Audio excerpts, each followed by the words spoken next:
Okay, I think we are live. Live and streaming. Yes, we are. Hey, Bradley, Hey, Abenoff. how are you? I'm outstanding. How are you? Oh, I'm doing very well, Brad. I'm doing very well. Thank you for being here today and being my first guest on the podcast.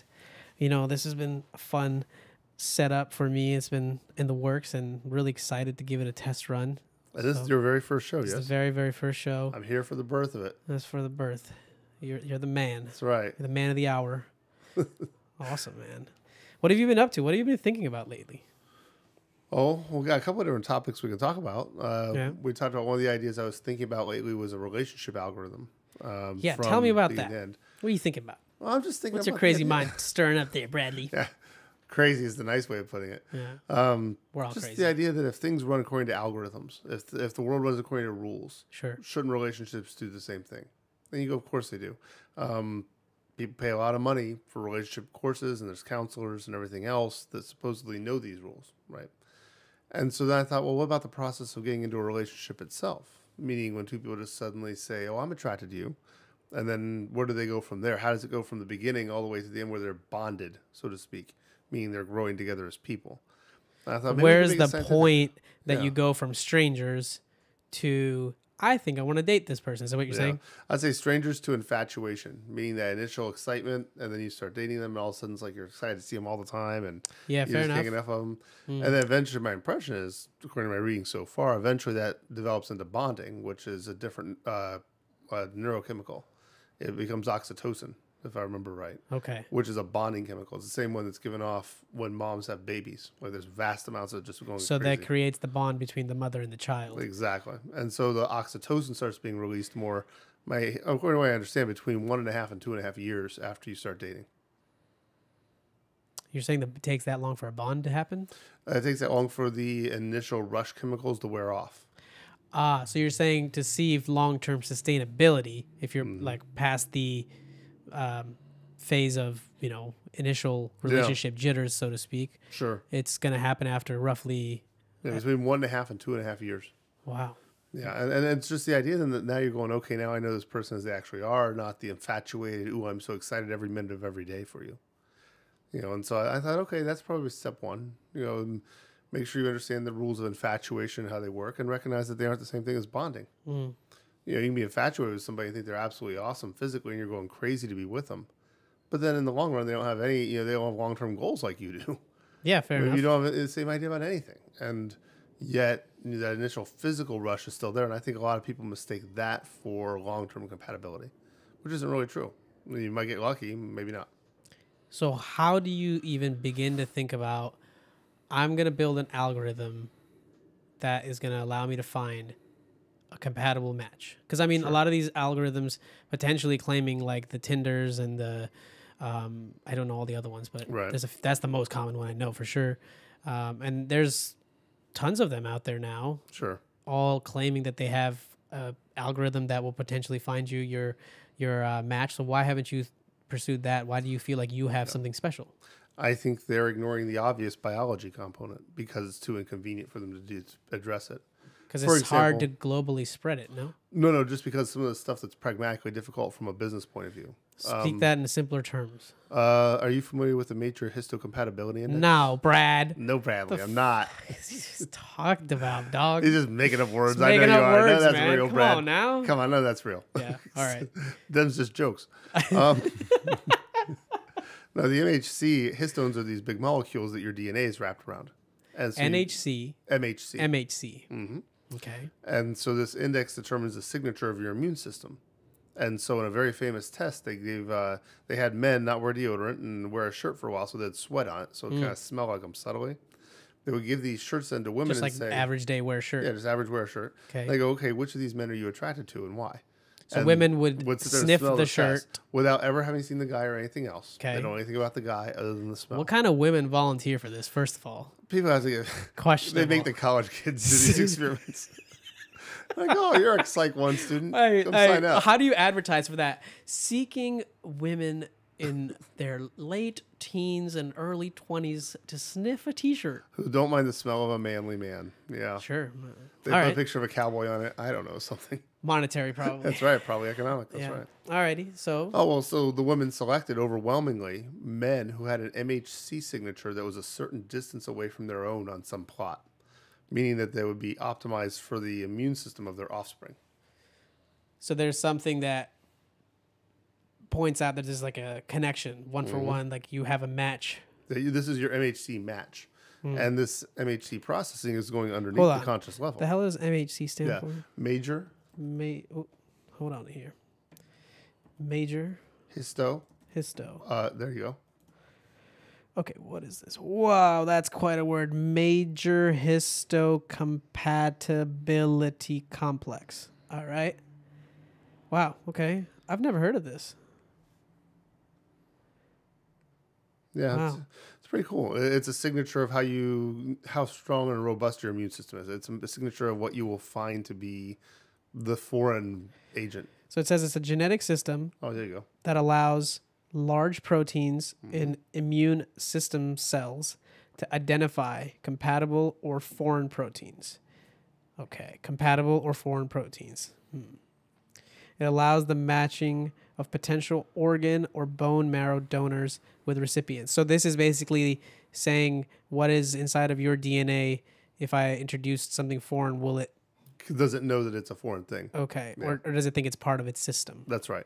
Because if it's a foreign thing, it will It'll kill attack it. it and get It'll rid kill of it. it. That's right. Because that's your immune system. But if it's so, it's almost like, so if I understand correctly, it's like there are certain keys that will open up certain locks, and we're saying there's a subset of these keys that exist that they're known to fit in these locks. Those are exactly what your immune system is. What it recognizes. Quite interesting. Okay. If you Google the T-shirt test, it might be a little bit easier. It's Let's look it up. Why not? straightforward. T-shirt test. Why not? There you go. Sweaty T-shirts and human mate choices. The very first lead. There you go. Yeah, and so I'm thinking that we have a genetic test, which these days are very inexpensive. Yeah. People pay an initial fee up front for the site. And so then they go, here, we're going to get you somebody that you know automatically. You will have that initial first blush toward. Okay. You're going to be near them. You're going to go, oh, wow, I find them attractive. We've all seen this. We go someplace like a party or something. You look at somebody and go, wow, they're attractive. And you go, why? Well, sometimes it's because they're bubbly or they're pretty in some external sense or whatever. But sometimes there's something else, like a factor you go, I don't know why it is, but I feel really attracted to that person for no extra reason that I should know of. It's things like this. They're factors that are underlying our conscious activity. And so right there, that's going to boost your attraction toward the person. What do you think about, I feel like so many people just have a standard basically in their head created of what type of person they think they want to date. All right. Right. So I think what people are doing when they look at like, a dating app, they're just looking at, well, physically, I'm pretty sure I'm attracted to this person because of X, Y, and Z criteria that I have. And then really there's nothing beyond that on an app. Maybe they get a description or something, but who knows? Yeah, who knows? Who knows? But, and also you don't know if that's real or if it's doctored or if whatever.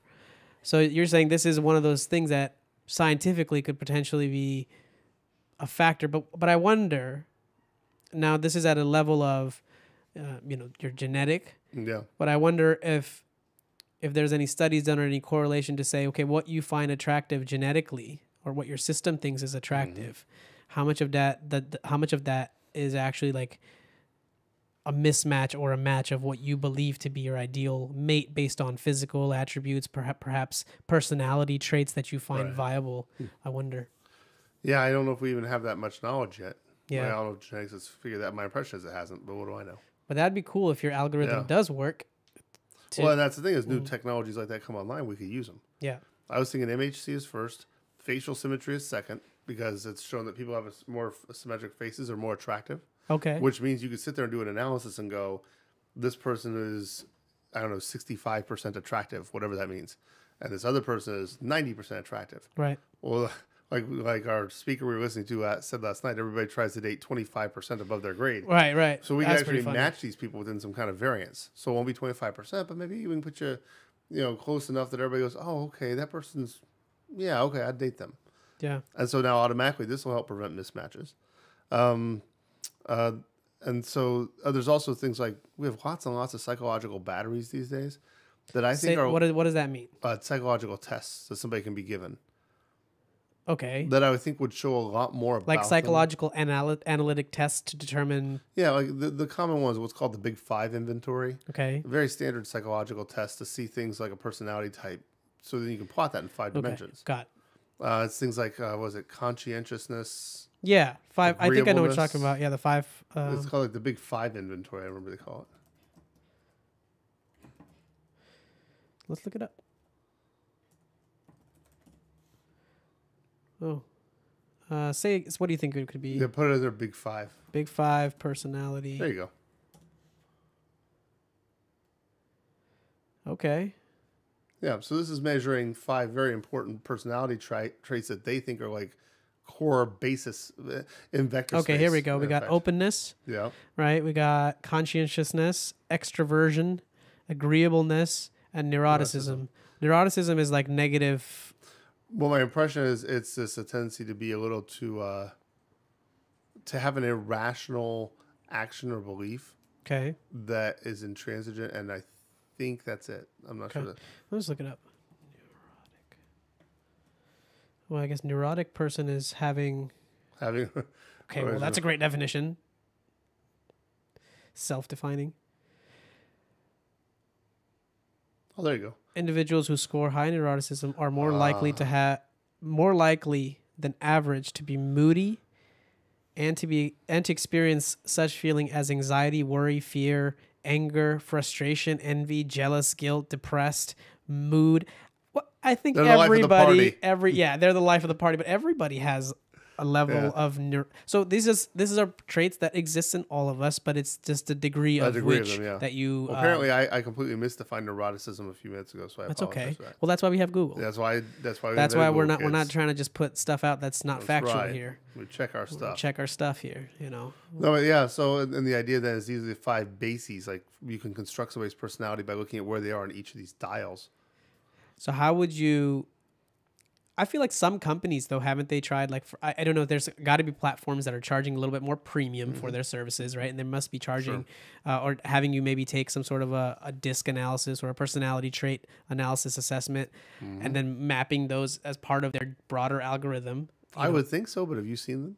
No, I haven't, but That's what I'm saying. I don't. Maybe somebody else is, and I don't know it. I haven't also done the extensive amount of research to find out if they are or not. That's so, true. No, me So neither. I can't say that either way. Yeah, maybe they are. I know the basic free ones aren't because I've been on a few of those. But maybe if you're doing like eHarmony, which is a little more like detailed, I know they charge more, so maybe they are. Okay. That Dr. Neil Patrick or whatever his name is. So recap for me. Step 1 would to build an algorithm to decide on how you would find a mate, If we're looking down the algorithm, the first step is to find the right mate. Okay, this is or find a person that you can then analyze to see if they're your mate. No? Yeah, Okay. exactly. You're trying to get a filter for who do I want to be with. Okay. Which is all everybody's ever doing. They're just not doing it very well. And so you go, okay, how can I do this? First, look at the biology. It's like a layer cake. The bottom layer is the biology. Yeah. So you got your major histocompatibility index, complex. You have your facial symmetry to see how close you'd be to somebody else, in terms of symmetry-wise. I thought that was, and the personality tests. Okay. Now, on top of the personality are going to be things like goals. I mean, if you have friends who you go, hey, my long-term goal in life is to travel the world, and your partner's long-term goal is to sit at home because they hate traveling, Yeah. that's big enough of a problem, it might become an issue. And so these are the longer-term things. So you're going from this base biology of, okay, your hormones match theirs, to at the top of it is, here's our long-term goals, where we're going with our lives, our attitudes about really big topics, and then just underneath that is their personality in general. And so my hypothesis is that if you match these across multiple people, you could actually construct this in a sense. You could do a much better filtering mechanism from all the people in the world to my optimum compatible partner, or at least local optimum, but maybe not global. What's the least? I guess I should say, what's the most rapid way of prototyping and testing this? How could we do this? Well, I was wondering. I've never seen somebody do the MHC test, but I was wondering, like, with the genetic What's the test cost for an MHC test, perhaps? Yeah. And then also like you'd have to have the ability to interpret it, perhaps, and all the other So stuff. what you need is somebody to build an engine that would graphically take it and put it into like some kind of, okay, here's your value on A, here's your value on B, C, D, spit it out, put it out graphically to the web page to show people this is somebody that's compatible for you. Now, what's interesting is if you constrain this tightly, you might not have very many compatible matches. We're not just looking for 1 in 100. We might be looking at 1 in 10,000 people that match across all these dimensions. I guess that's a lot of data to collect. Yeah, and well, the thing is, it's not that. It's that since you're looking at 1 in 10,000, your potential mate could be living 180 miles from here or something, and you're going, dude, why can't you find somebody in San Diego? Well, because you wanted a very good fit. You didn't want just it's okay as a fit. You want a great fit. What about just getting people a good fit? You can do that. You could just like a bargain relationship algorithm. Like, for $10 a month, you get somebody you can tolerate. They won't kick your ass and you won't kick theirs, so it's cool. Can you imagine? I love that. Can you imagine tiering? What kind of mate do you want? Yeah, I want the premium. I want this full service package. And it's like a Rolls Royce or a Tesla. Yeah, wow. But you know what? Maybe it's not so crazy that we're talking about this. Honestly, no. Honestly, you're thinking about all the data that we're already collecting. Sure, why not? It's just a matter of time. It's not a matter of whether it's possible or not. It's just when. Right. It's just a matter of when, and then that's a good way to capitalize on it is to, tier it. Why not? Well, we've talked about this just briefly, you and I, before. Just I think about the idea of how much similarity do you want to have with your potential partner, and how much difference is there, so that you have novel things to each bring. I guess 100%. Yeah, the similarities would be near, core values, things that are like along that nature. Sure. And probably differences in like ideally would be where you lack, they pick up. Sure. But I don't know. Yeah. But you could optimize that. You can optimize that. You can sit there and go, give me all the qualities of person A and person B, and they overlap 80%, and each one's making up what the other one doesn't have. And there's a little variance out there that, that each of them brings in separately. Yeah. And so you can sit there, you might be able to do this with big data with all kinds of things, from whether or not they spend their time in parks, because if you have GPS data on them, you can tell where they're spending their time, to whether or not they drive long distances, because somebody that hates I was thinking about what you just said, actually. Yeah. So you're saying taking the data that's already there, like geo data that exists from your cell phone in your pocket all day. Sure. Which, at some point is going to be utilized to the highest bidder, right? Like, I mean, data eventually is all, if you're going to make money off it, you have to sell it. Mm-hmm. So somebody's going to utilize that data or at least maybe test. That's a good point. They can figure out all these traits. Yeah, what are your traits I can access based on your geolocation? Huh, if you're on a college, what kind of pattern is it? Like, how often do you go to certain places? How active or sedentary are you? Yeah. Oh, yeah. If you're moving or not, right? Because a lot of people are so attached to their phone to their hip, you can definitely track. You can tell exactly. Or even check this thing out. This thing's tracking my movement all the time. Hey, you need to stand up. Hey, you didn't do or whatever. Very true. It's only a matter of time before you start pulling that salient information out, and it sounds so nefarious. But if people don't mind it, what's the word? Bad. Bad. Threatening. Sounds bad. Yeah. All right. It sounds so threatening, but if you think about it, what if it really could help you find that right person? When you sit there and go, well, I already have water. Well, I'll give you some more water. Oh, thank you. Maybe can we please have some water? Thank you. That's our behind the scenes production assistant. First producer, Mimi. Yeah, that's right. Yeah, that's a good point. Yeah, and you sit there and think, what's the optimum? If you go, everybody has these good purposes. She wants your glass. Oh. She doesn't want to come in the frame. Waving at me. No, she just doesn't want to come into the frame, so I get it. All good. We all want the same things, right? We all want connection. The problem is we're trying to sort a haystack and get a needle out of it. And of course, we're trying to sort 1,000 haystacks and go, where's the needle, the right person? Now, of course, it's possible you can go with somebody that's okay. But if you're saying, I really want the right person, it's a lifelong thing. Yeah. Well, then maybe you do pay. I'd gladly pay for it. I mean, I'd pay good money for it. It's worth it. Yeah, you're going to tell me you're going to find me an incredibly compatible person for the rest of my life. Who doesn't want that? So it's one of those things that I feel that once you have the data, can be done. Sure. But today, how can we potentially find, let's say, you a mate? Right. Or what's the wireframe version of this that we can do? That's because I'm trying to think actionable. What's possible? Well, I'm sure they have the big 5 inventory almost online. I think that's open source now, actually. Yeah. So you can literally take it and just put it into a thing, and it analyzes the data with a script within, how the way you write a day or less, sure. A couple hours, right?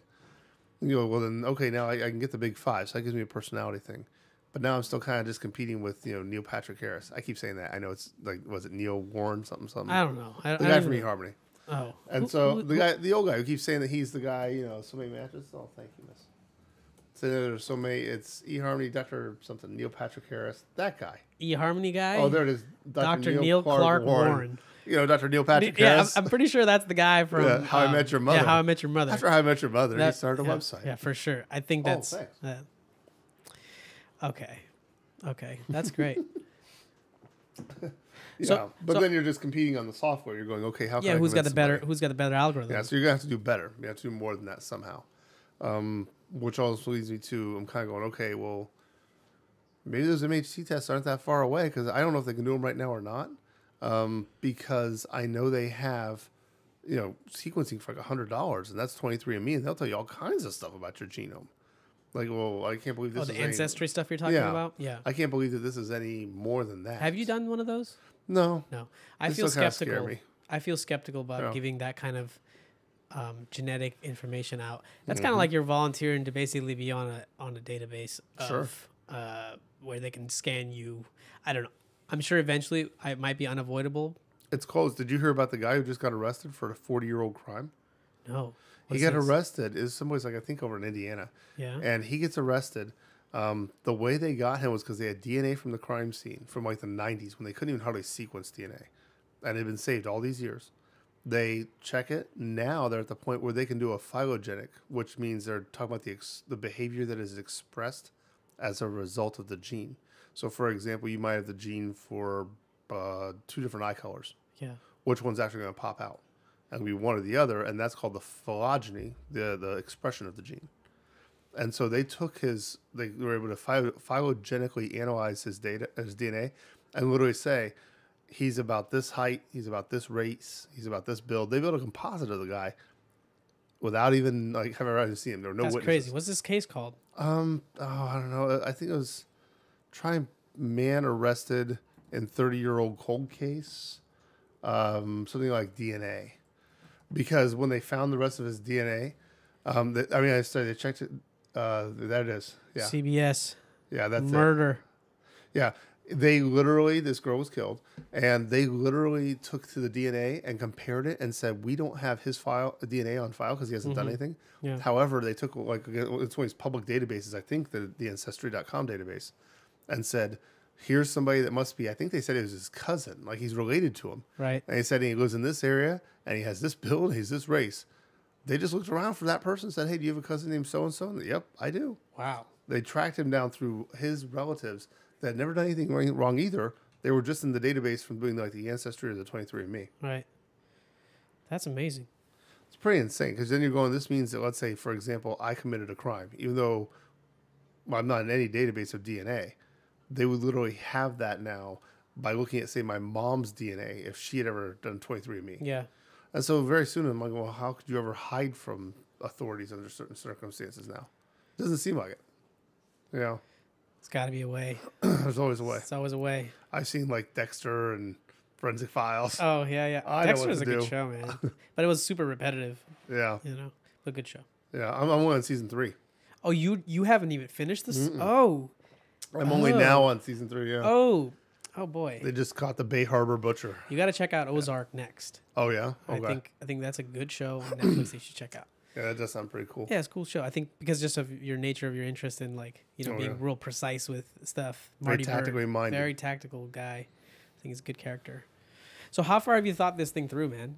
Well, and then I thought, okay, because the algorithm was primarily for my own use. I'm not necessarily trying to start a business with it. Okay. Just the idea, though, that if I had this, it would be awesome. It would be awesome. Because I'd pay them. I'd yeah. pay somebody $10,000 if you could tell me I was going to find a partner that we're happy with each other within a year using your system, or you'll give me my money back.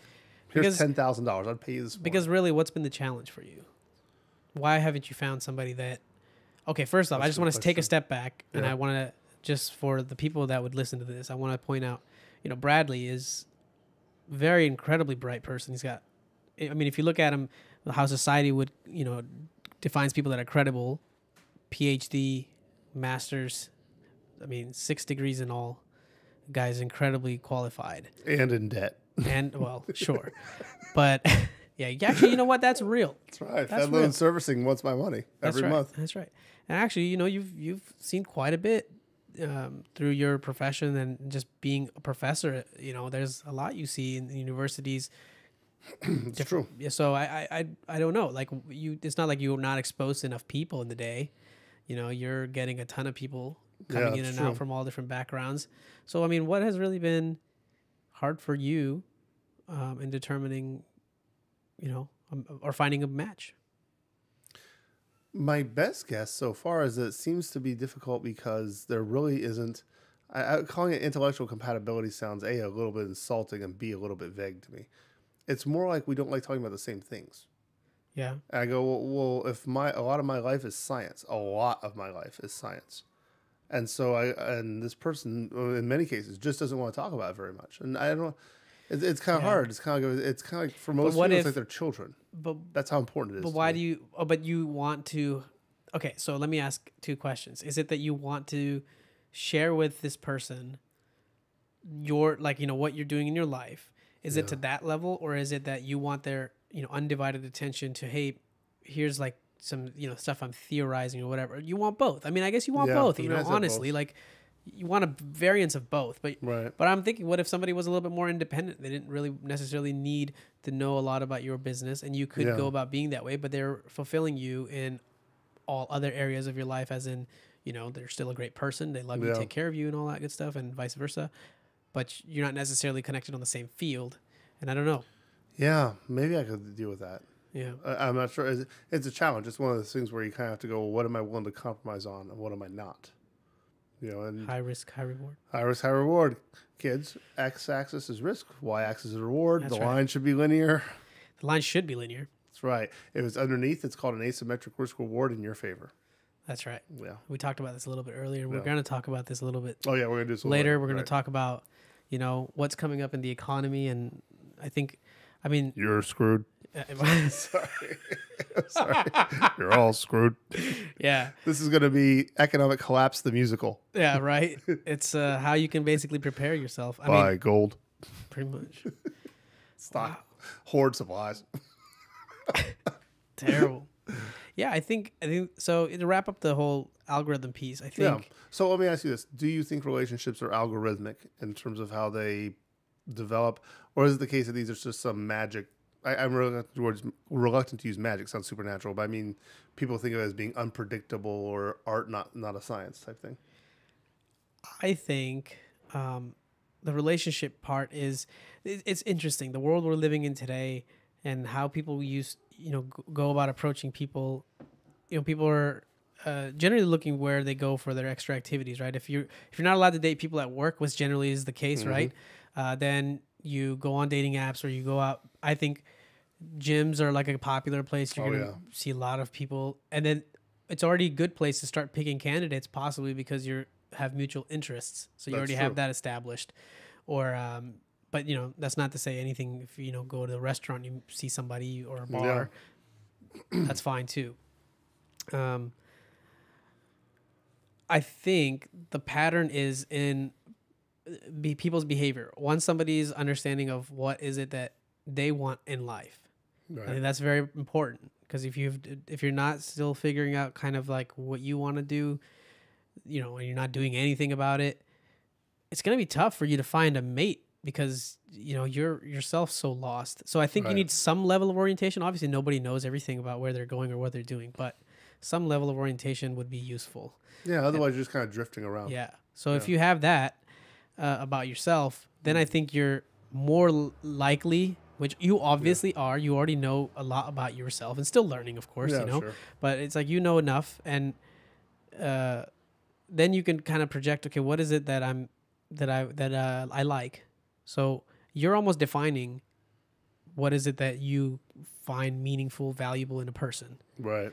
Now, I don't know if when you're putting that input, or where you're putting that input from, like what your biases are, where you're gauging it from, what viewpoint are you getting that, that I want the person to be with to have, this color of hair because I really love that. Or I don't know. I never thought really that much about that. There's also this problem whether or not somebody can accurately self-report that.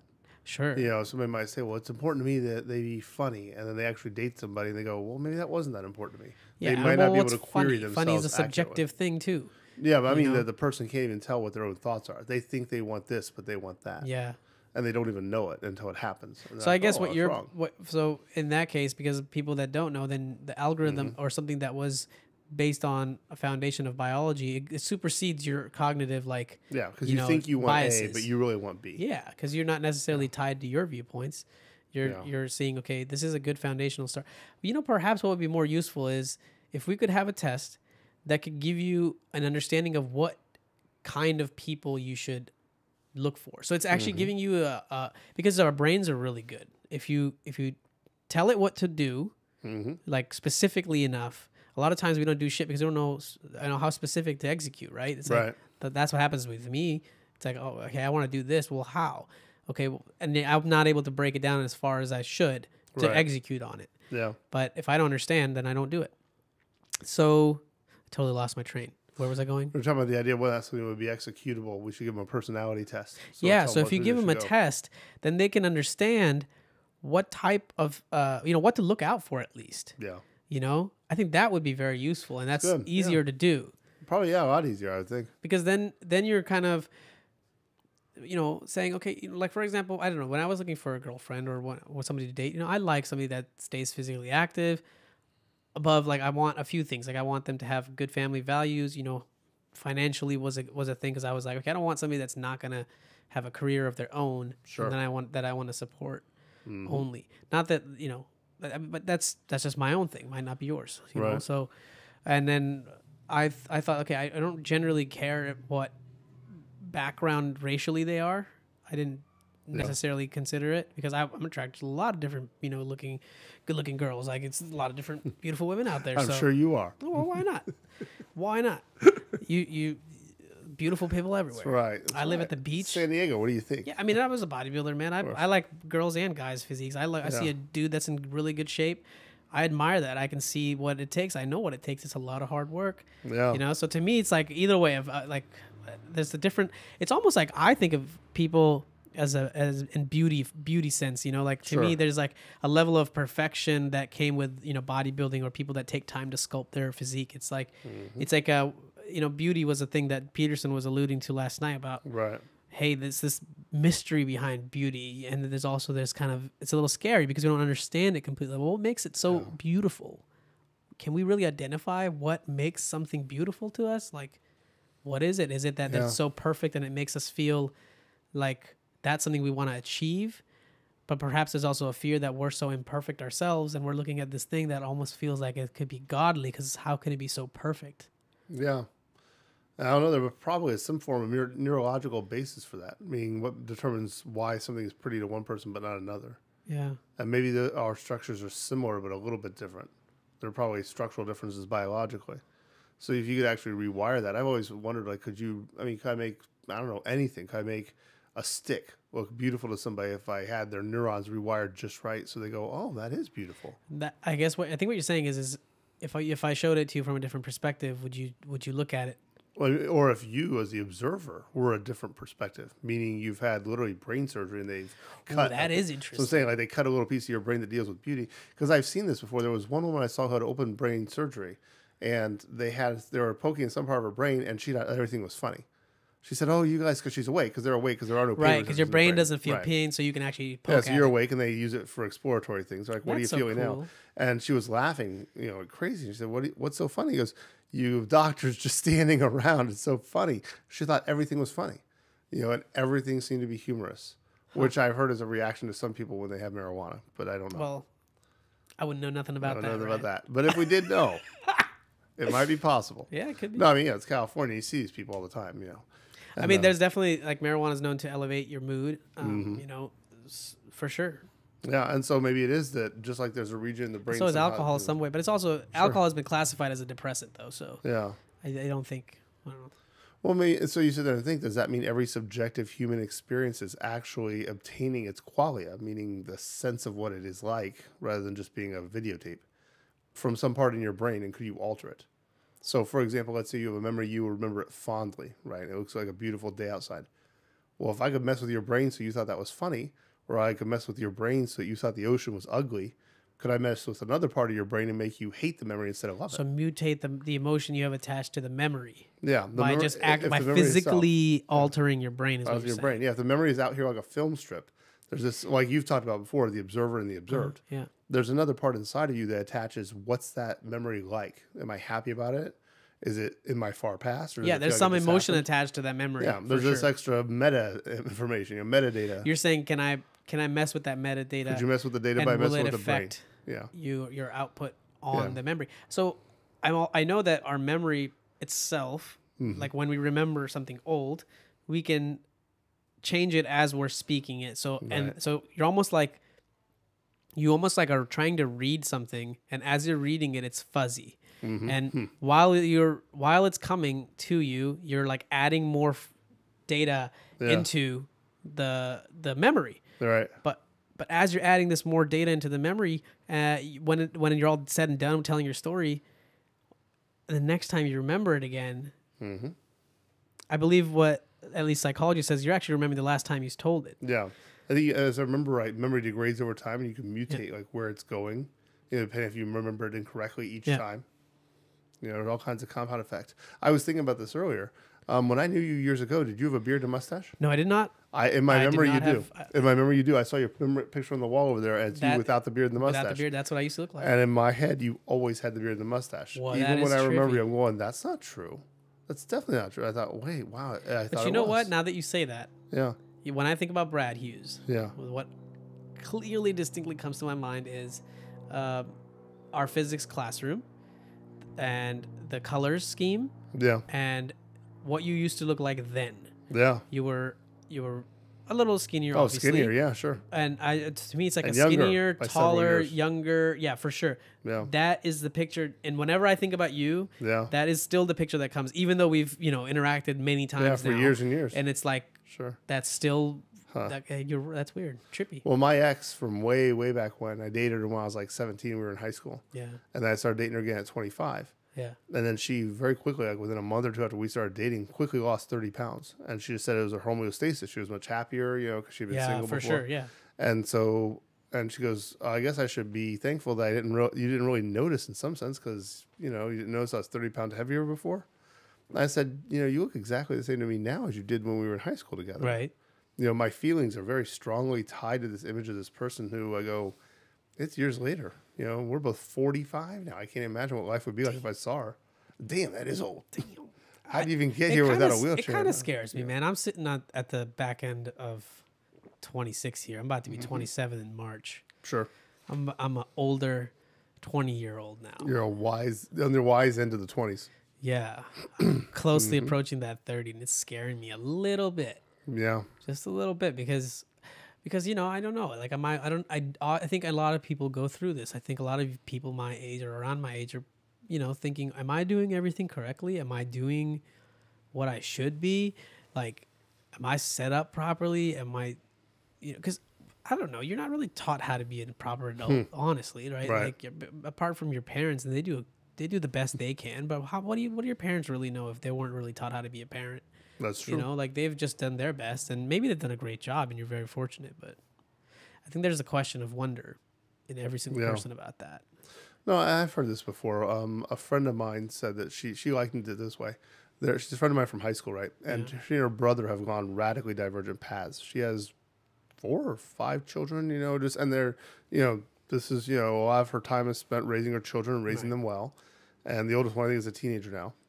Her brother loved playing the saxophone in high school and started playing, I don't know where, but eventually now, last I heard, he had been on tour with the Red Hot Chili Peppers as their opening act. Wow. And so his lifestyle is literally like you hear in a movie, like he can go to there's concerts traveling all around the world and parties, and hers is sitting in Ohio, and enjoying her life, and she expressed to me once that she said, yeah, I feel like, I wonder if I'm doing it wrong. And then, her brother kind of mentions, yeah, look, we're all just doing it the way we want to do it. Right. And it kind of made me think I was going, I'm paraphrasing him pretty badly, but the idea that there isn't a right or a wrong answer to it. It's what's best for you. Wow. Yeah. And I always figure if I'm happy if I ask myself how happy am I, if I'm an 8 or above out of 10 most of the time, okay. Because, I've heard Tony Robbins say the problem with problems is that you think you shouldn't have any.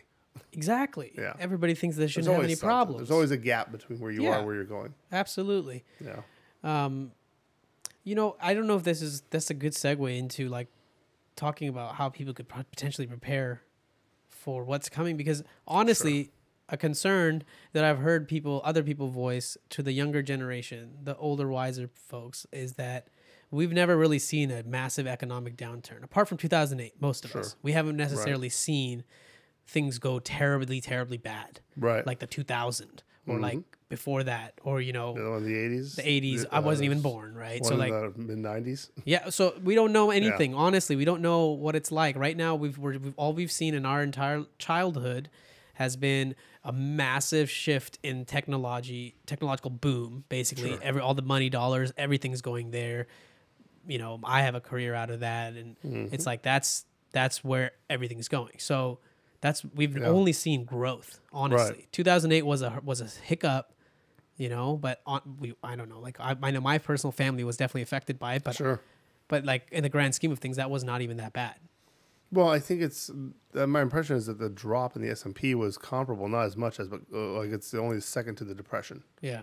And so the point is that but the recovery wasn't. Yeah, the recovery wasn't as like, bad. It was like 30 days later, or 90 days later. It was yeah. like, okay, we're like going. Yeah, on we're the starting climb. to go the other way, right? So, and then, of course, they call it a beautiful deleveraging if the credit markets restore themselves in a way that's optimized.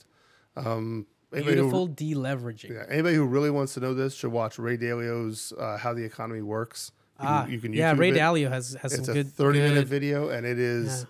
I got it. For the longest time, I couldn't understand because I would look at economics. I go, why is it that if I give Abhinav $1 and he gives $1 to say his landlord, oh, there's only so many dollars. How can we possibly have booms and busts if there's only so many dollars to be had?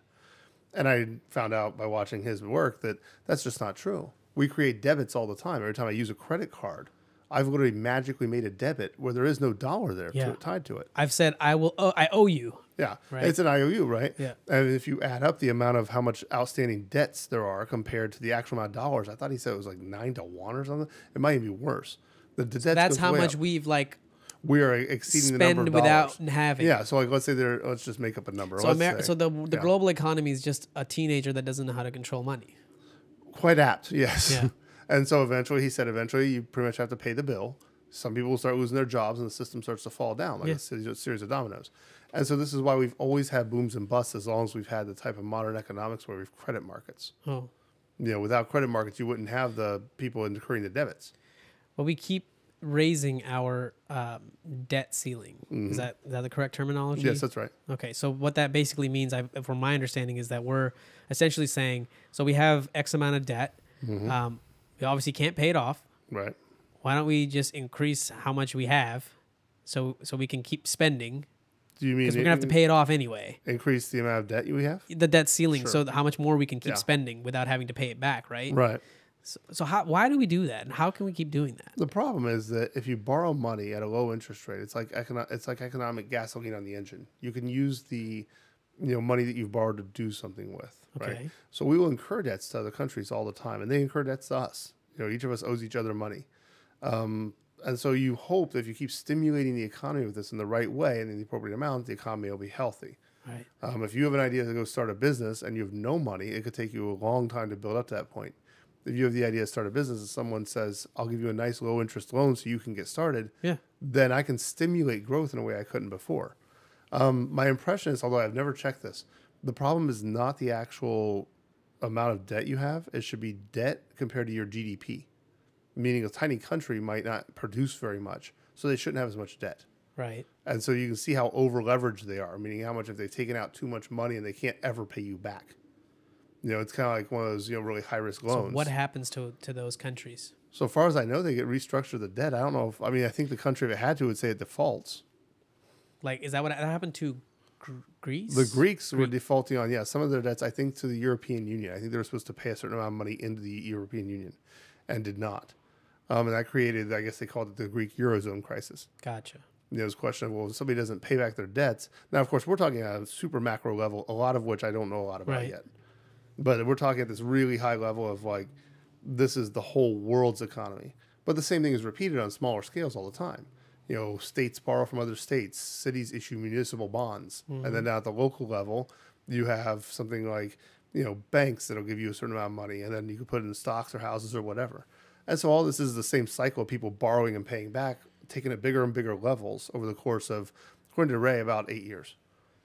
So what? It was 8 to 13 So years. now tell me, what is it that you think is happening based on, and to anybody listening, anything we're talking about, we're not advising you to do anything with your money. We're simply just having a conversation.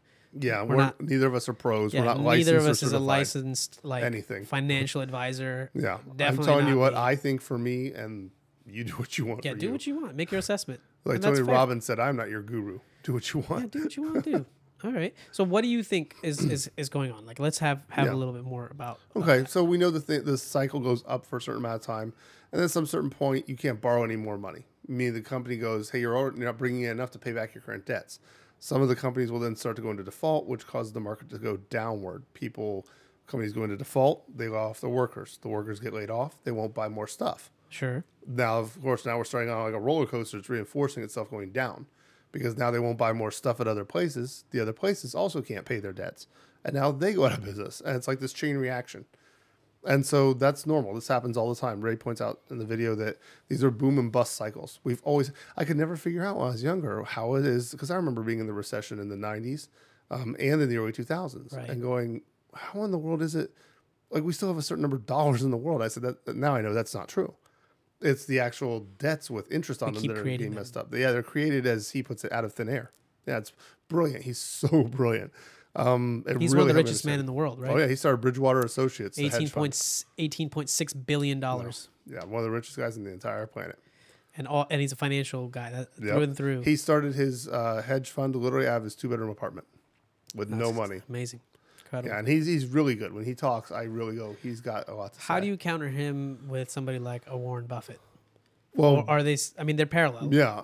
Buffett is more of a buy and hold long-term investor. He's looking for companies that he thinks will go up or down based upon people perception, long-term. perception, and long-term things like fundamental indicators. Like, do they just not have? Do they have too many competitors? Are they not able to bring in enough revenue because of some licensing issue or whatever? Sure. Dalio, as a hedge fund manager, is trying to go for short-term grabs. Like, he'll look for shorter-term profits. Okay. But in order to do this, he says you have to be going against what everybody else thinks is going to happen, and you have to be right more than you're wrong. I mean, he goes, if everybody else is watching the stock market go down, you're waiting until there's blood in the streets, then you buy, because that's when it's going to start going back up again. You have to run contrary to what other people are thinking and be right. So, ethically, it's kind of silly because it's like it's like the have versus the have-nots, right? Sure. People are always trying to, we're almost like gaming other human beings.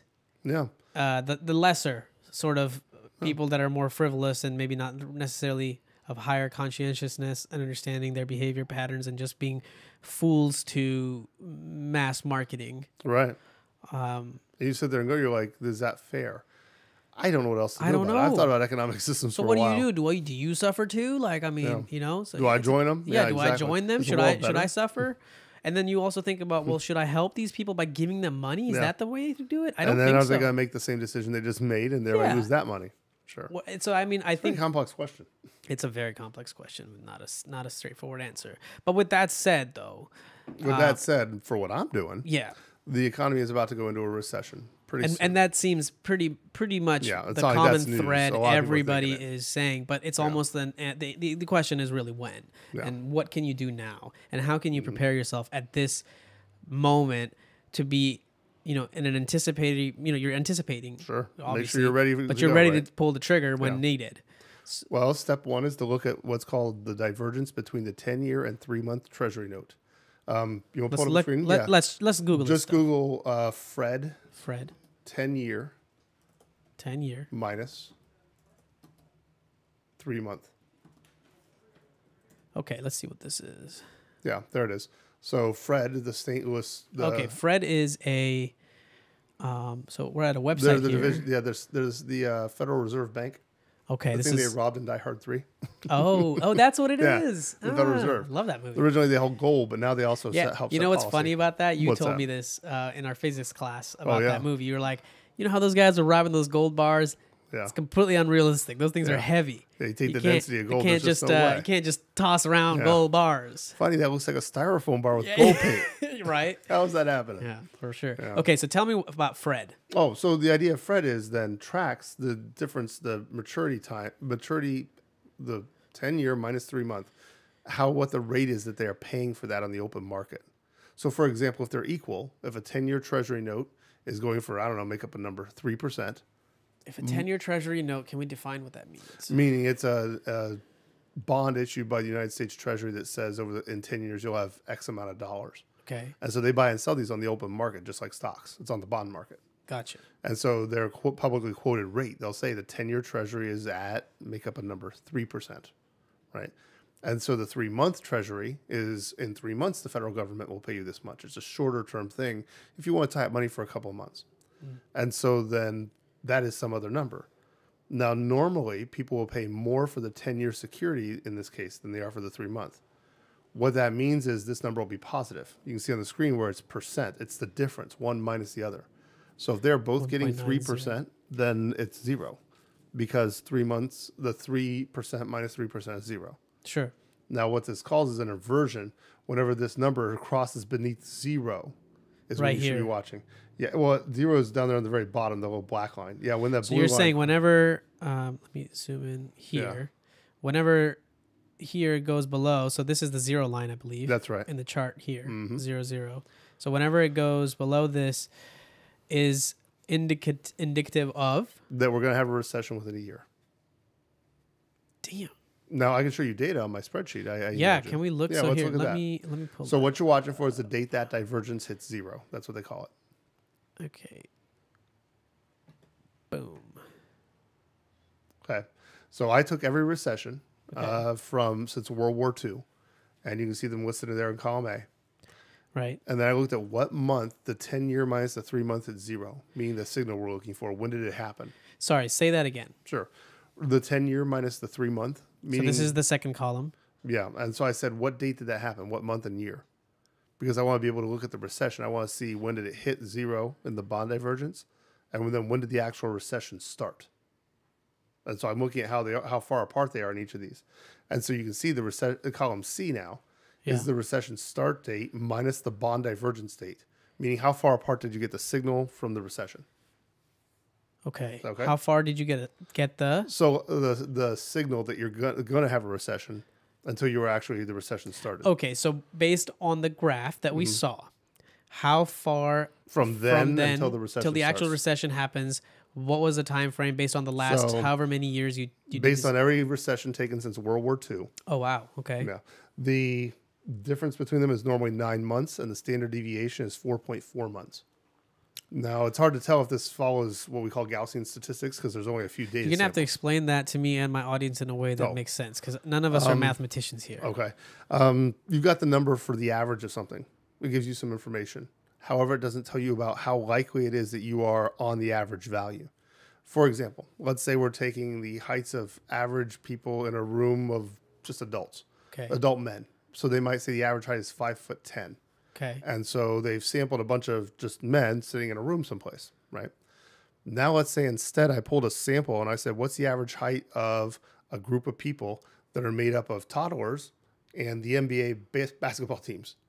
When I do so, I still might get an average of 5'10", but none of the people are near 5'10". The toddlers are really tiny and the basketball players are really huge. Gotcha. And so that would be a bigger standard deviation, meaning the spread of how far the data is from the average. Got it. Something with a standard deviation of 0 means every value is right on the average. Guy A was 5'10", guy B was 5'10", guy C was 5'10", and they averaged them. Gotcha. And the average was 5'10". That's a standard deviation of 0. And then so as you start getting people that are further and further out, it pulls the distribution outward. So the standard deviation is bigger.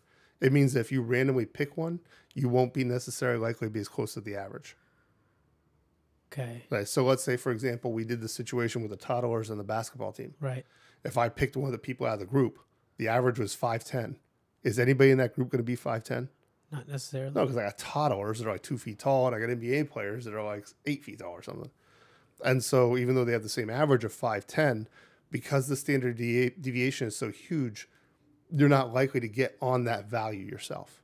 Now, I'm using an extreme example with toddlers and NBA, but the point is how far apart the pieces are from the average. So generally, a standard deviation graph looks like a bell curve In some cases. in some cases. Yeah. If there's certain rules that are applied called Gaussian tests. Okay. Yeah. But for the moment, let's just assume it is because it's reasonable. It's not unreasonable, I think, to say so. So if that's the case, then the average difference from when the recession started to when the bond divergence date was 9 months, and the standard deviation of it was about 4.5 months.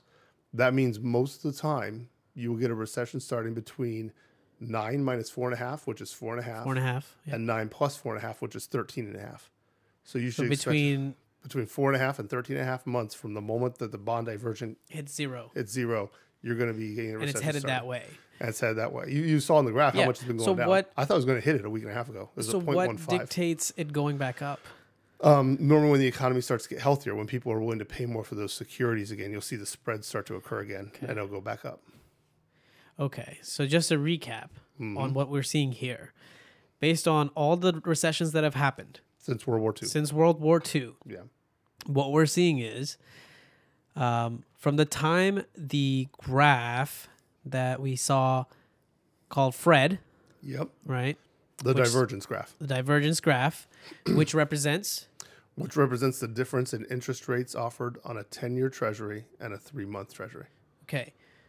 So that graph is dipping, we're seeing. Yeah, and it's and about when to it crosses hit zero, it's a problem. When it hits zero, it's a problem, but it's also an opportunity for people to invest. Now, we better look a little bit more, a few columns over. Okay. And also, hold on. To invest, why? Because based on the research that you did on all the different crashes, you've discovered that the time from when the graph actually hits zero to when the recession actually happens seems to be anywhere from four and a half to 13.5 months to 13.5 months. Yeah. And that's when the market for sure will go down. Yeah, but we can get a little bit better information over the other side because I can do more than that. Let's do it. Let's go better than that. Let's say I'm talking about the length right here in years, column F, means I can tell you how long the recession lasts before it hits its bottom and starts to bounce back up again. So you know how far out to watch. Now, this is in years. So the average length of the recession is 0.96, which means it's about a year long on average. Standard deviation is 0.367 years, which is about a little over 3 months. So sorry, this column is representing. Tell me again how long the recession lasts. Okay, so now to continue on, once we've hit the recession, that could be 4 months, 4.5 months to 13 months from the moment the graph hits zero. That's right. When it hits zero, let's say we're in the recession 5-6 months from now. Sure. Okay. Now, how long is it going to last? How long will it last? And that on average, it should last a year plus or minus 3 months. And that's the entropy, right? The plus or minus. The standard deviation. Standard deviation is that. Which means it'll probably last between 9 months and a year and 3 months. Wow. Okay, and then so the next column, we're starting in G. Hold the phone, Bradley. Whatley. Yes, Avana? Seriously, you're telling me? I'm a little surprised. That's kind of cool. What's up? Well, guys, I didn't expect it. I didn't actually expect there to be such a striking correlation. Well, let's be clear. All I'm telling you is what past data yields. I know. I didn't expect it to be a pattern. Hoping it predicts the future. Yeah, well, that's right. Yeah. So we don't know. We actually honestly don't know. You really don't. This is like a theory that we're testing out. Exactly. Let's see. It's an experiment, right? We're not. By the way, disclaimer: we're not telling you to put your money in anything. Yeah, or not to put your money in anything. Yeah, do what you want. Do with your money is your business. Yeah, do what you want. I'm telling you what I'm doing, and that's all I'm telling you. All right, fair enough. Yeah. Okay. So if you look at column A, you can actually see the percent that the S&P 500 fell from the start to the finish. From the start of the recession to the finish of the recession, how much did the S&P 500 fall for the last 100 years of crashes? Only since World War II, so about 70 years. Okay, 70 years. But so I want to be really clear here. Yes. I was a little bit disconcerted because when I started looking deeper into the data, a recession is defined as the third quarter of consecutive decline in growth. Third quarter of decline in growth, meaning suddenly we're selling less widgets or whatever for our GDP. And so as GDP drops on the third quarter, they go, hey, that's economic contraction for 3 consecutive quarters. That means that you're in a recession. Now, my concern is then, though, that doesn't tell you where the stock market was before the recession started. It's like watching a mountaintop, and the top of it is the S&P 500 at its highest point, right? That's where you want it, because you'd love to make your action right there and then watch it go down. The problem is that high occurred before the start of the recession, Right. meaning I knew it was between the divergent state of zero and the start of the recession, but I don't know when. So I made another chart a little further over that's all Okay, highlighted. let's go over here. There you go. And so that is the high date before the recession, meaning that recession was starting in 1960. When was the highest point the stock market hit right before the recession hit? Okay, so how many months before? Or how That is many... the actual date. And then there's Okay. between, let me think about this for just a second. You can move the mic back, by the way, to get closer to the screen. So whatever's comfortable for you. Oh, there. Okay, that's fine. So this is, make sure I got this right. This should be the time between the high and the start of the recession in months. Okay, so 4, 5, 7.5. Okay, and what's the analysis of that data in totality? Okay, so if you look at everything inside the thick black line, Yeah. it's saying that the time between when the stock market hit its highest point and when it hit its lowest point was 10 months. So it's about the same as a year, but not quite. Because remember that one was like, I don't know, 13 months or So something. effectively saying within 10 months, it's gonna go back to a healthier state. Yeah, well, In the worst case, it's 10 months plus 6.5. right. So it could be a Yeah, year and a that's half. the idea. Yeah. Worst case. And so, Best but case- I'm looking at the average. I'm trying to remember my average values here. Sorry. Average between the high and low was 10 months. Yeah, no, you're right. That's right. And yeah, exactly. Between whenever you're at the high of the stock market versus when you go, hey, I've hit the bottom, things are going to start getting better. Okay. And so the average time was about 11 months, plus or minus 6.5. So anywhere from 5 months to 17. So Bradley, if tomorrow the economy starts doing better, this data doesn't make as much sense. It's fine. It'll start doing better because we haven't hit the high point yet. We haven't hit the divergence. You got to hit the So it's still divergence valid. before you hit the high point. Yeah, we're just waiting for this to happen. I'm very curious to see if it comes out. Yeah. So how can we speculate when? Okay, great, makes sense. How can we now speculate what's a good time to invest? Like, Okay. should people daily be going on to that website? Ah, You know, what is it that somebody should be doing at this point? well, they should be watching Fred, which Okay, so you just had the link. you know, let's go here. We're gonna switch back to Fred here. Yeah, and so you can see when it hits the black line, your divergence is 0. Right, Right. totally. And then, by the way, there's a paper just a little bit down if people want it on how well this predicts the market. And it does a really good job. Okay, so if somebody wants to read that, so to the anybody watching, this is fred.stlouisfred.org. You can just Google Fred Economic Research. You'll probably find it. That's good. Yeah. And then, so go back to the spreadsheet. Okay, hold on here. I gotta switch the. I got to remember which column I need to look at here. Okay. Could you go to the left? Yes, sir. You hear that airplane? Oh, yeah. Wonder if the mics pick it up. Most likely. Probably. Yeah. Okay, so scroll over a little bit to the right. Okay, stop right there. And so you can see where the recession starts. Sure. Go a little bit more. Go a bit more. Let me think about this. Okay, I'm just trying to remember because I can map out how long. Oh, If you need to write anything down, you can. Go all the way left. Okay. Yeah. Right, and so there you can see the recession start date. I'm looking for what I'm trying to think was I was trying to remember if I had any data on that was the difference between when the stock market hit its highest and when the divergence date was. If I knew that, I could go, okay, when you see the divergence at 0, go wait 7 months, and then that's the highest point. Now's the time to sell everything Start off. taking your money out. Yeah. But I was trying to see, I know it's on there. I had it before. I might need to look at this a little bit more. Well, that's fine. Not a problem. So, okay. So let's say, the facts are pretty clear. So if the market hits, or the graph hits 0, roughly what we have seen as a pattern between 4.5 to 13 months from that point, there will be a recession in the economy. And we're very close to hitting that 0. Yeah, we're close. Okay. We were at 0.15 about a week and a half or 2 weeks ago. Great.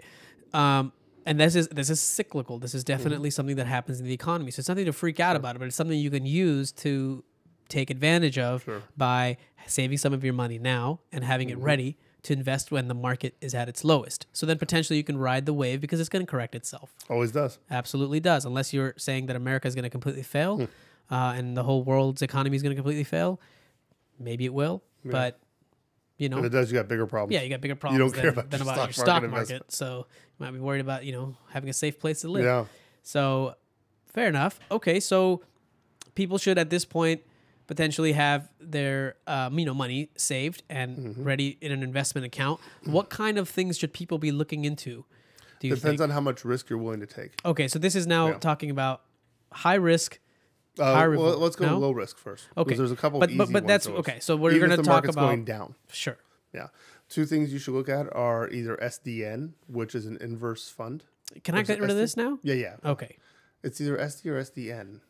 If you look at like stock market ticker SD, I think it is. Okay, let me get on the browser here right quick. Cool. Okay, could you go to finance.yahoo.com? And then try like just SD, I think. All right, hold on here. Okay, just search for the ticker. Yeah. SD. No, that's not it. Try SD. Oh, SDS. There it is. Yeah. And so what this is an inverse fund. It means when the S&P 500 goes down, it goes up. And so you're going, well, if I'm betting the stock market's going to go down, I could go buy some of this stuff. Because this is going to go up. It's the It inverse. goes up. It's an inverse fund. Now, it has an inverse beta of what's called a beta of -2 almost, -1.94, Right. which means it moves at twice the amount of the S&P 500. If the S&P 500 goes down by 1, that thing goes up by 2. And so it's an easy way to grab money if you're going, I'm pretty confident that a year from now the S&P is going to be lower. You're right. Buy some shares of this. Help yourself. So let me ask you a question. Yeah. Is it a bad, even though the economy hasn't hit the lowest? So technically, this is right now lower, right, than That's it right. should be. So Then it isn't it a good time to buy this right now? Sure. If you think the market, depends on how long you're going to hold it for. And if you think that the market's going to go down very soon, then buy some of this because it's going to go up. Cool. Awesome. What else? You could also buy what's called PSQ. Should I look up that? Sure. PSQ. Pro Shares Short QQQ And the triple Q is your tech stocks. is a tech stocks. Yeah, it's a tech stock basket. So PSQ goes the other way. So if you're saying, hey, all these tech stocks have been making so much money, they're going to go down over the next couple of years in the recession. Hold on. Then Pause. buy some PSQ. Question here. Yeah. You're telling me that there's people that are just sitting around saying, yo, this shit is not going to work, and we're going to invest on the contrary. So it's like they're playing both sides of the game, Sure. right? Yeah. And that's fair. Sure. Because every doesn't person that seem thinks, that way. because everybody that thinks the market's going to go up, somebody has to think it's going to go down. Okay. Right? So Why it's would a everybody skeptic's agree? game. Yeah, it's a skeptic's game. Yeah. I think things are going to go down, so I'm going to go buy some now. And so this gives them an easy way to get on the action, one of the ways. And so PSQ is the opposite. It's an inverse fund for the triple Q, which is tech stock stuff.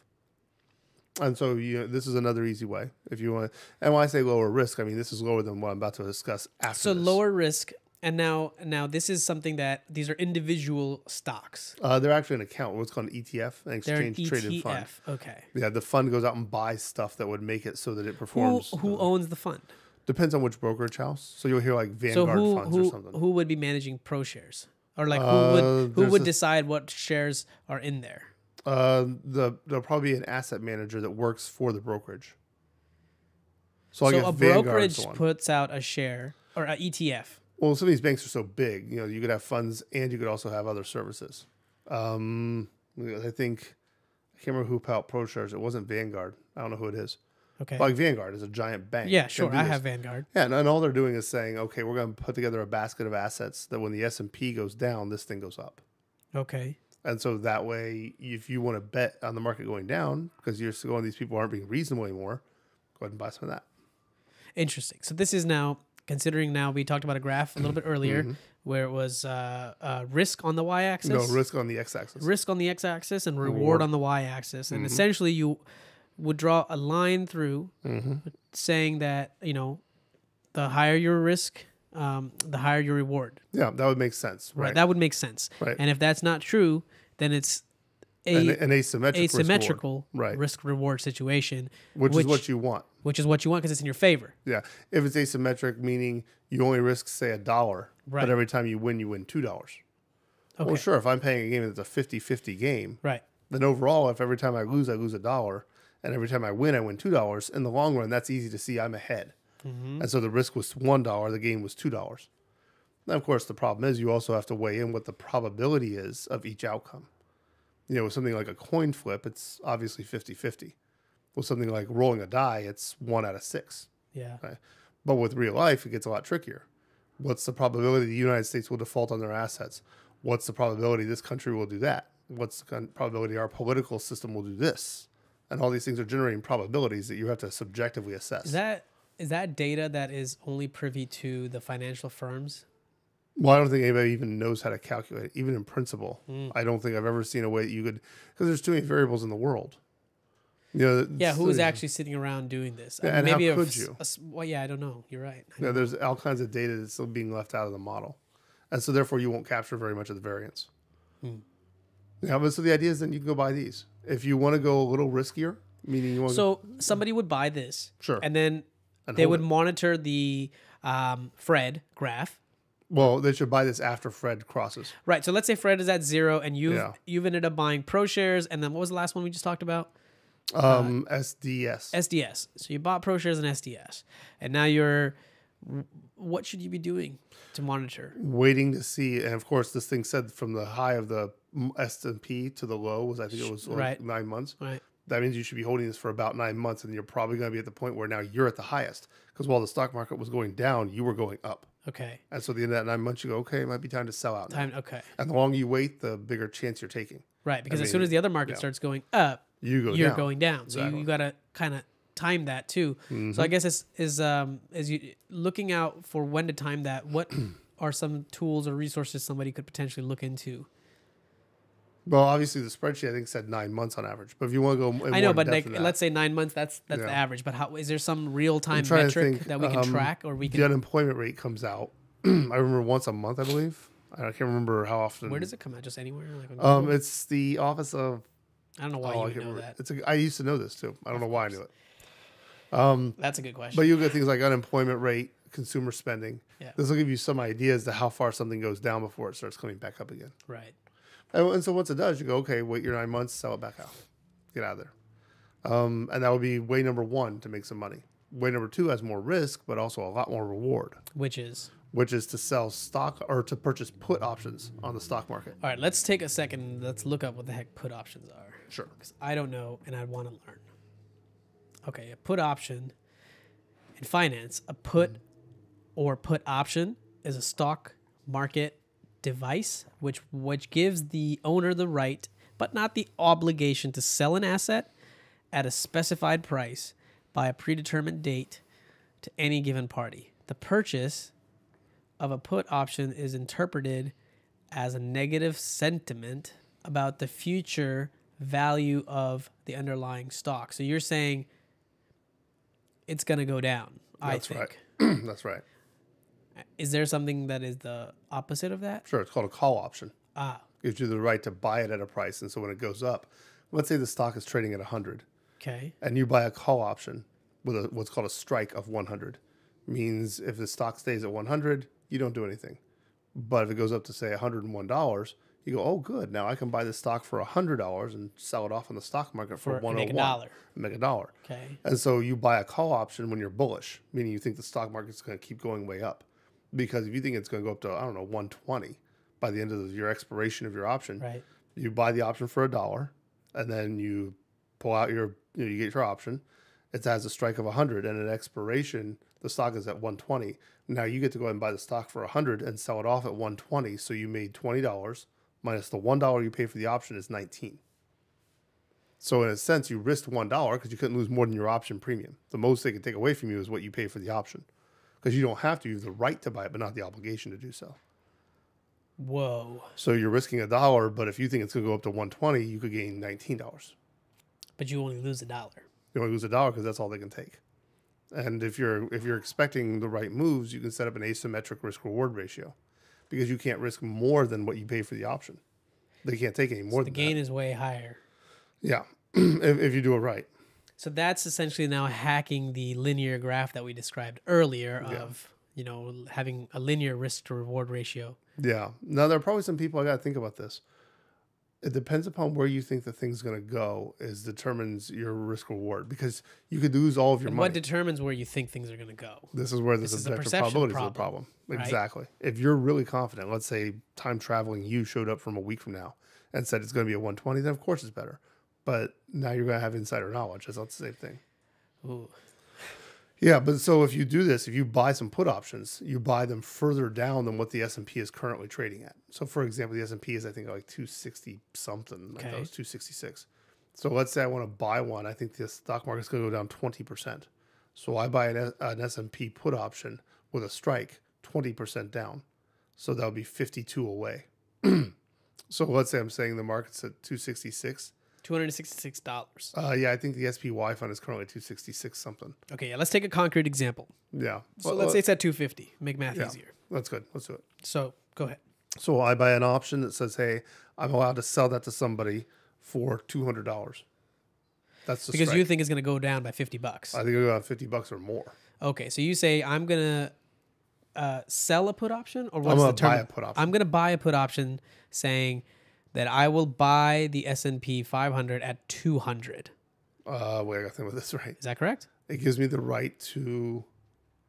Okay, let's see what it says I again. gotta make sure I do this correctly. I always get screwed up No, with the puts. no worries. That's what we're here for. All right. It gives the owner the right to sell it to you at $200. There it is. Okay, great. Yeah, that's right. It gives me the right. For example, if I buy the put option, I have the right to sell it to you at $200. Now it's currently at $250, as you said. So it's useless because, well, why would I want to sell it to you at $200 when you can turn around and sell it for $250 on the open market? You'll get $50 and I'm not getting shit. So that means the put option only has value when the price of the stock goes underneath the strike. Now let's say it's dropped way down to 150. It's like 150 or something. Well, I get the right to sell it to you for 200 no matter what, which means I can buy it at 150, sell it to you for 200 because I bought that put option, and now I've made my $50. So who would be a candidate that would buy it at 200 though if it's at 150?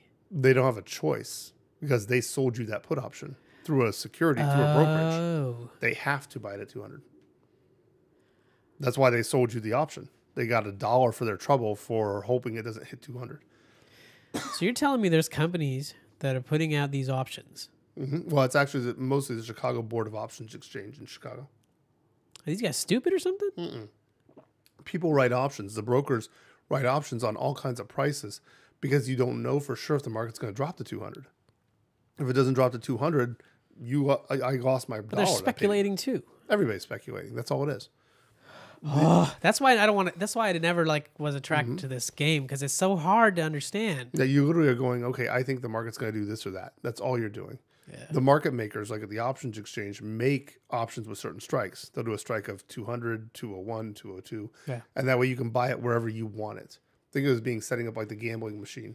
And they're setting it up so you can pick which option you want to bet on. You know? So, for example, if the stock market starts at 250 and I think it's going to drop to 200, a $200 put option, a strike of 200 put option might be really, really cheap because it has to drop by 20% to get there. So you might only pay 20 cents or something for each share that you bought. Right. And in reality, when it hits all the way down to it, it might be worth like $8 or something. So you're going, I risked 20 cents and made $8. And so the idea then is if you do it right, if you're pretty confident the market's going to go down by, say, whatever percent, which I can put on my spreadsheet there, then that's how far down I know to put my strike price. And that's a reasonable estimate. Yeah, based on the past. Based on what we have seen as a pattern in the past. Yeah, right. No, all right, fair enough. And that's it. That's it. So what are some actionable items people could do for purchasing or looking and learning and to figure out which put options to purchase? Okay, so the first thing is if you bring back up the graph, or I'm sorry, my Excel sheet. Oh, okay, give me a sec. Let's go here, sir. Okay, you can see then that the percent fall of the S&P 500 in column I from start to finish. Yeah. Oh wait, I'm sorry, that's the wrong one. That's from the start of the recession to the finish of the recession. If you look in column K, it says the percent fall from the highest to the lowest.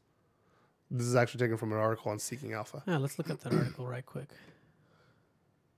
But wait, before you go there, notice the average drop that is 33%. That means you expect the stock market to drop 33%. So that would be you putting in the put option a strike of 33% lower than where it is now. Gotcha.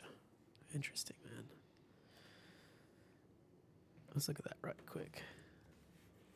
Keep opening a new tab back here somehow. I don't know why it does that.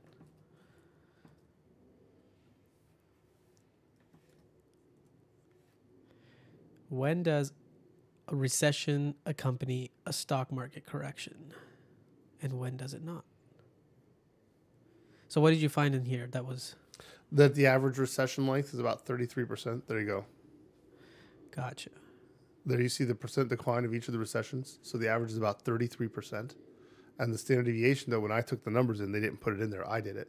To calculate the standard deviation, it was like 16%, which means that on average, about 70% Yeah, you know of the why time, they didn't do it? Because they're probably going to sell that to someone, right? Yeah, because that's standard deviation. Yeah, exactly. That's a little better. That's the grunt work that you did. Yeah.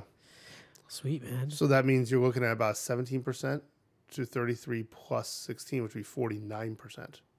So how would somebody then be looking up which put options to invest in? So that now this is where it depends on your risk profile. If you go, hey, I just want to make some money to make sure I'm okay, you should put some, what was it, 33 minus 16, which is 17%. Put some 17% beneath the current price. That's where you should put your strike. Then put some 33% beneath, and then put some. That's so you put 49% less money in the higher on the higher risk ones, but you're almost guaranteed to make some money because it's going to hit through 17%. So I see what you're saying. So you're buying put options, but different strike That's right. prices, with different strikes, and And what as some you being move very through it, you're conservative. plenty. That you're like, for sure it's going to happen. I'm gonna make a little bit of money. So maybe you put Exactly. bulk of your investment in there because it's low risk, because you know you're going to make some money. and then more and more as you say more aggressive. Basically, you're being and Exactly. saying, I think the economy is going to go even shittier than what it is now. Right? Right. Essentially, was what you're claiming. That's exactly right. Okay. Wow, that's awesome, man. Thank you My for prediction explaining return is that to about me. 400%. Dang, Brad. We'll see if it works. Well, If we come back in about a year and a half, and we'll definitely do a big follow up, smile. Sure. episode to see how things go throughout 2019. Absolutely. And as you keep coming back here, because you're guest number one in forever. That's number one. That's Dude, right. you're I 0, get like 0. a golden key or something. Oh shoot! Oh, I forgot my golden key. Oh, golden key. Darn it! I missed something today. Right? That's cool. So that's it, right? So the walk away from what people can do, essentially, what we're saying, and again, not saying that you should invest your money in anything. We're not recommending you to do anything. What we basically discovered and talked about today was essentially based on the graph that we saw earlier, which is the 10-year Treasury maturity rate. Yeah, between the 10 3 year and 3 month. Yeah, 3 months and 10 years. And that graph is on a rapid decline, and it's about to hit 0. Yeah. Now, when it does, When could it you bring does. back the Excel sheet? Uh-huh. I'm still looking for one exact thing. Does that thing have a second page on it, like further over, or is that it? Yeah, there's... Can I see the... I actually don't know if there's a second page on it, man. Huh. Because I knew there was a thing. Oh, wait, here it is. Column R. Time between the high of the market and Okay. when the recession starts. Now, I'm also looking for... There was the time between the bond divergence equaling 0 and the high. Because you got to know when to go ahead and make the play. I'm going, okay, if the divergence is 0 on January 1st, how many months do you want me to wait before I go ahead and do the thing? Right, exactly. So could you scroll over? I know there's a thing in there. It's supposed to be the amount of time between the divergence and the high. Okay, so that's just the length of it. So keep going. Highest point date date minus minus- bond divergence date. That's it. I knew it was in there somewhere. Of course, So it's in there there. it is. Bradley put it in there. I was like, dude, I don't play. I ain't playing around here, That's right. son. I don't play around, kid. Why? I don't know why the 1940s showed up, but whatever. Sorry, whatever. It's Hey, fun. she. We're having fun.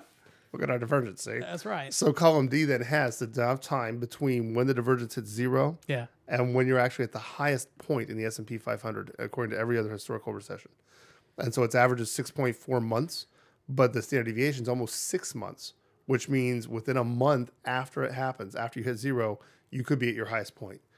We can't say for perfectly sure, but if you want to make the play sooner rather than later, Right. you might want to wait more than a month or two after the divergence hits 0. Now, when it does, then scroll back over a little bit more to the right.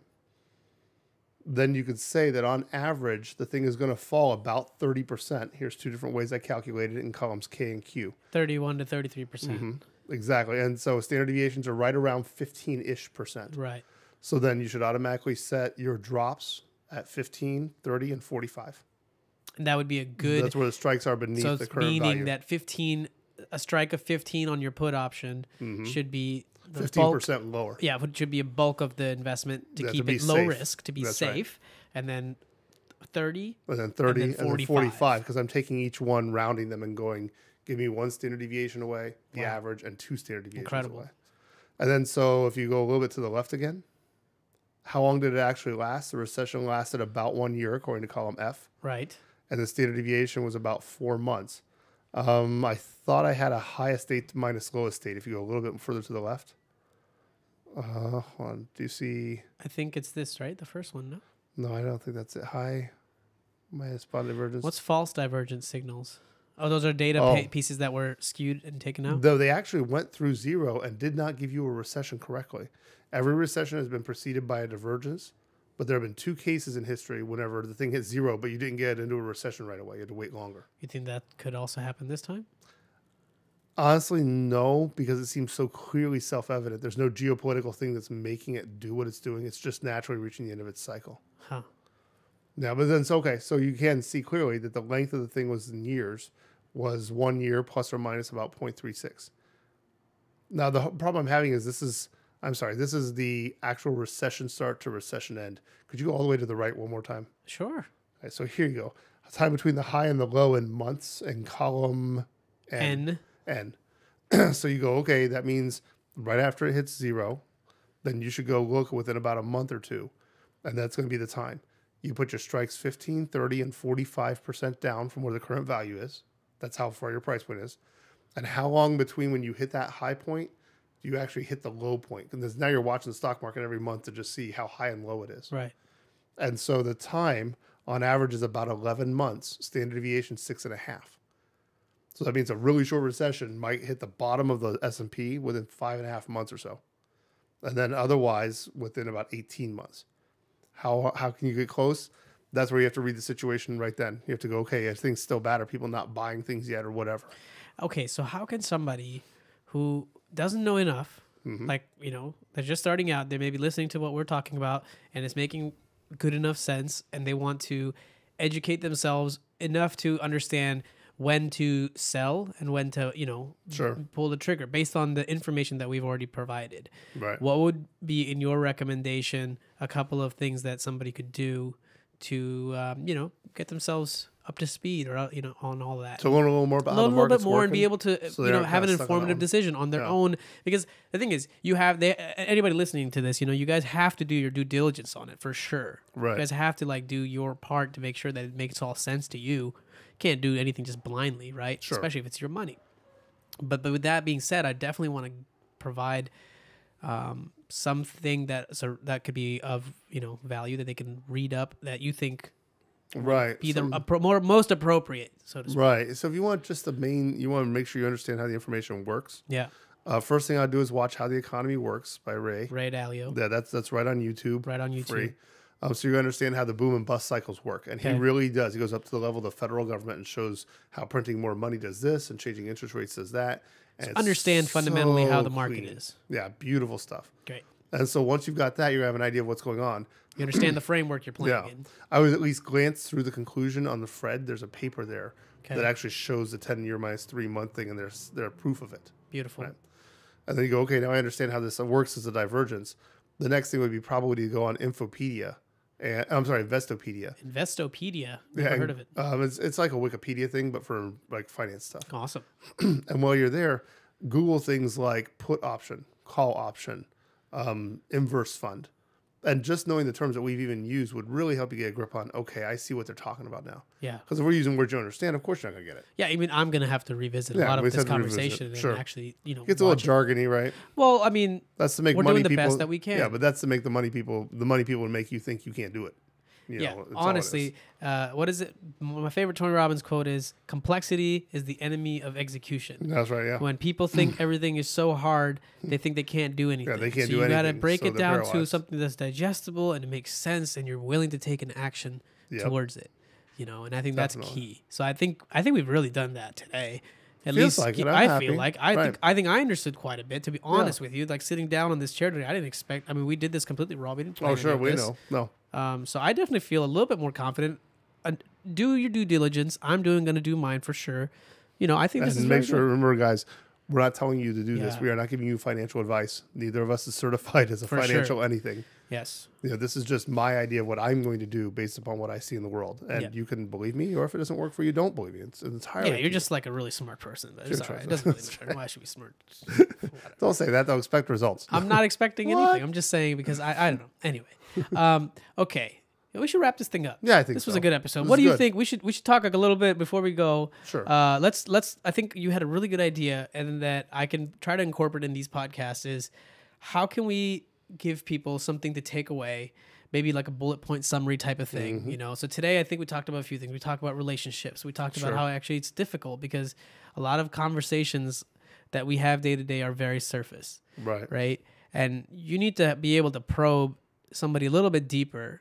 And I think people, I don't know, that would be my takeaway would be like, if you're trying to get into a relationship with somebody, you need to orient yourself first. Right. That's number one. And maybe just as a way to make sure you're orienting yourself correctly, I would say Yeah.